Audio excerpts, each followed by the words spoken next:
Hi hello வணக்கம் friends. நம்ம இன்றைக்கி என்ன பார்க்க போகிறோம் என்றால் தங்கலானோட மூவி ரிவ்யூ தான் இப்போ பார்க்க போகிறோம். Let's see.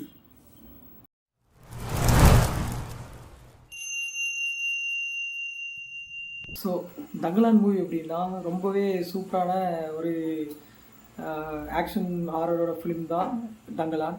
ஸோ நல்லா தான் இருக்குது. பேசிக்காக ரொம்ப சூப்பராக இருக்குது தங்கலான் மூவி. ஃபஸ்ட்டு பார்ட் வந்து கொஞ்சம் அப்படி லேஸாக போகிற மாதிரி இருந்தாலுமே இந்த ஃபீல் ஆனது வந்து கொஞ்சம் ஆயிரத்தில் ஒரு கொஞ்சம் ஃபீல் ஆன மாதிரி இருந்துச்சு தங்கலான் மூவி பார்க்கும்போது. ஃபஸ்ட் வந்து விக்ரம் வந்து என்ன பண்ணுறாங்கன்னா, அவங்க வந்து ஒரு கிராமத்தில் வாழ்ந்துட்டு இருக்காங்க. உங்க உபகாரம் நாடி இந்த கிராமத்துக்கு விஜயம் பண்ணிருக்காரு போயிட்டு இருக்கு. இப்போ போயிட்டு இருக்கும்போது இடையில இங்கிலீஷ்காரங்க நம்ம ஊருக்காரங்க தான். அவங்க வந்து அதாவது இவங்களோட நிலம் வந்து அவங்கக்கிட்ட மாட்டிக்கிட்டு, அதனால் ஸோ ஃபஸ்ட்டு வந்து விக்ரம் எல்லோரும் ஃபேமிலியெல்லாம் ஒன்றா வாழ்ந்துகிட்டே இருந்தாங்க. வாழ்ந்துட்டு இருக்கும்போது கரெக்டாக அவங்க நிலத்தில் வந்து எல்லாமே பயிரெல்லாம் உழுது வச்சு நாளைக்கு இது விளைச்சல் பண்ணக்காக நைட்டு எல்லாம் தூங்கிட்டு இருக்காங்க. தூங்கிட்டு இருக்க நேரத்தில் யாரோ ஒரு ஆள் வந்து தீ வந்து கொளுத்தி விட்டு இது பண்ணிடுவாங்க. கொளுத்தி விட்டது வேற ஆள், ஆனால் பழி ஃபுல்லாக இவங்க தான் வரி கொடுக்கணும் அப்படின்னு. அது கடைசியில் பார்த்தா ஒரு ஊர் தலைவர், அது வந்து ஒரு எப்படி சொன்னார், ராஜா மாதிரி சொல்லலாம். அவங்க தலைமையில் ஒரு கீழே உள்ளவன் தான் இந்த இது பண்ணியிருக்கலாம். இங்கே ஏதாவது சின்னது பண்ணாலுமே வரி போட்டு பைசா இவங்களுக்கு செலுத்துகிற மாதிரி கதையை கொண்டு வந்தாங்க. அதில் விளைச்சல் பூமியில் தண்ணி வரல. அப்போ இவங்க என்ன பண்ண முடியும், விளைச்சல் இதாகனால அதுக்கு இவங்க வரிக்கு மேலே வரி போட்டு இது பண்ணிடுவாங்க. உடனே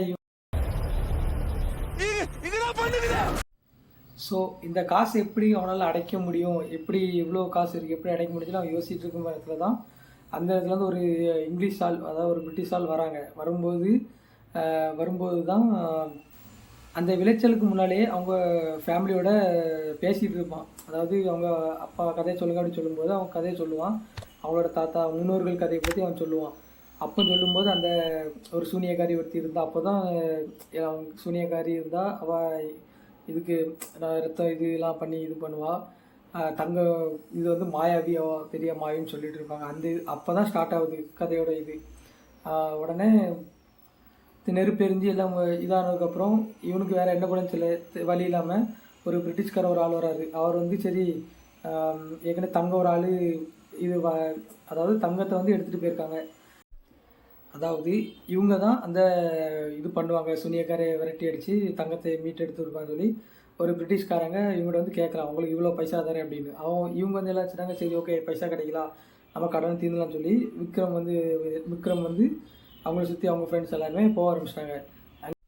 ஸோ அப்படி போக இடத்துல தான் ஒரு கரெக்டாக ஒரு ஆட்சங்கரை ஒன்று உண்டு. அந்த இடத்துல தாண்டி போவாங்க. அதில் வந்து விக்ரமுக்கு வந்து அவங்க அந்த மாயாவி அவங்க வந்து கரெக்டாக கண்ணில் தென்படுவாங்க. மாயாவி கண்ணில் தென்படுவாங்க. ஸோ தென்பட்டதுக்கப்புறம் எல்லோரும் பயந்துடுச்சு கரைக்கு போயிடுவாங்க.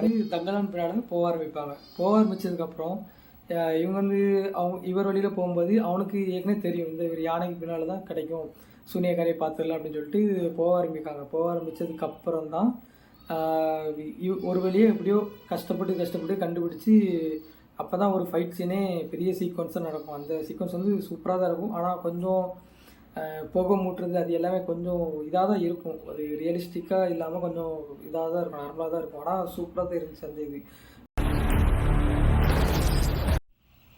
சூனியக்காரி மாளவிகா மோகன் அவங்க இந்த இதில் கேரக்டரில் சூப்பராக நடிச்சிருந்தாங்க. எனக்கு அந்த ஒரு இதுவும் கற்ற போகும்போது அந்த 1000 ஃபீல் தான் வந்துச்சு ஃபுல்லாகவே.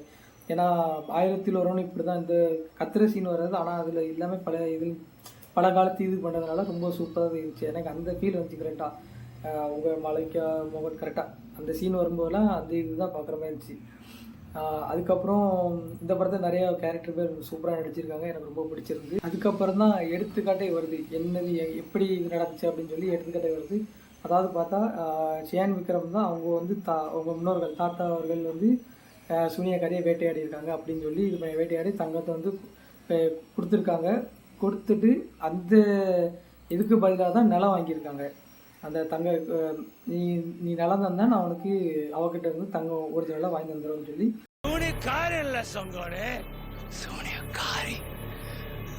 இருக்கிற நிலம் வந்து எல்லாமே அவங்க இருக்கிற நிலம் தான். அதாவது சூனியக்காரிட்டிருந்து தங்கத்தை பறித்து இவங்கிட்ட கொடுத்துட்டு அவங்க அந்த ஏச்சத்துக்கு அந்த விலைக்காக நிலத்தை வாங்கிட்டாங்க இவங்க. ஸோ அதுக்கப்புறம் என்ன ஆச்சு, அதான் பணம் சம்பாதிச்சாச்சு.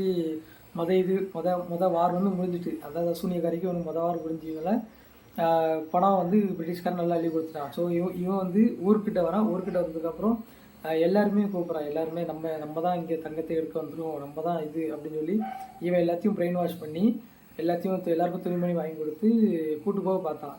அதான் சரி கண்டிப்பாக கூட்டு போயிட்டான். சரி கூட்டு போனதுக்கப்புறம் சரி அங்கே வச்சு வாழன்னு சொல்லி அங்கே போனதுக்கப்புறம் இவங்க மக்களை வந்து ரொம்ப இழிவு மாதிரி படுத்த ஆரம்பிச்சிட்டாங்க. அதுக்கப்புறம் வந்து பிரிட்டிஷ்காரங்க நார்மலாகிடுச்சு.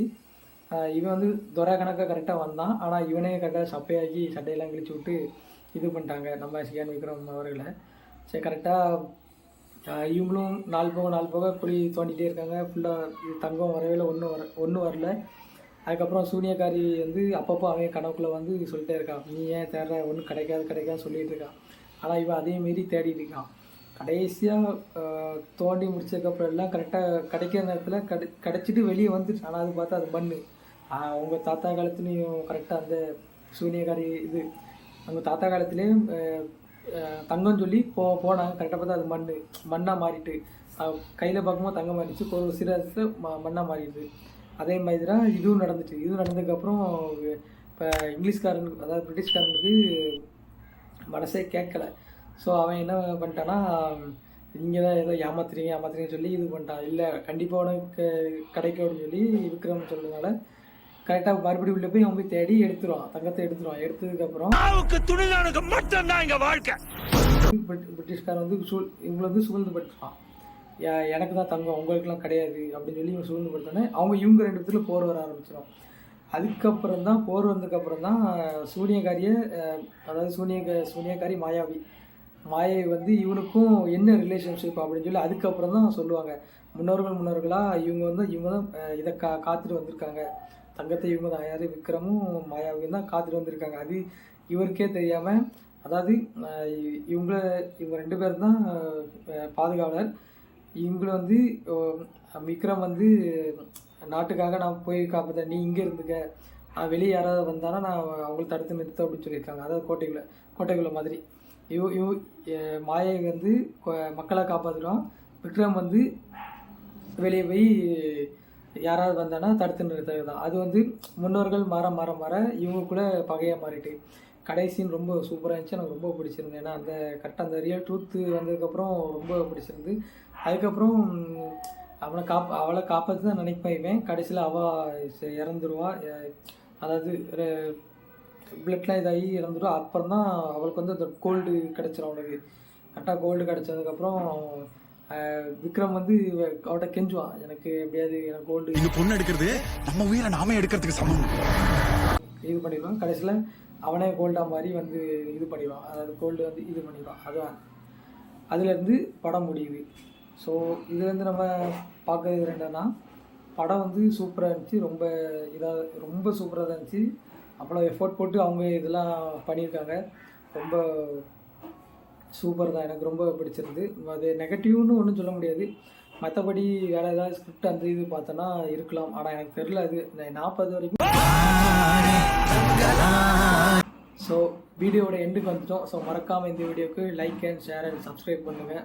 மறக்காமல் பக்கத்தில் இருக்க பெல் பட்டன் நம்பிக்கங்க. ஸோ நம்ம போகிற எல்லா வீடியோவும் நோட்டிஃபிகேஷனாக உங்களுக்கு வரும். போய் தேட்டரில் போய் பாருங்கள், சூப்பராக இருக்கும். தேட்டரில் போய் பார்த்தா தான் உங்களுக்கு அந்த எஃபோர்ட் எல்லாமே தெரியும்.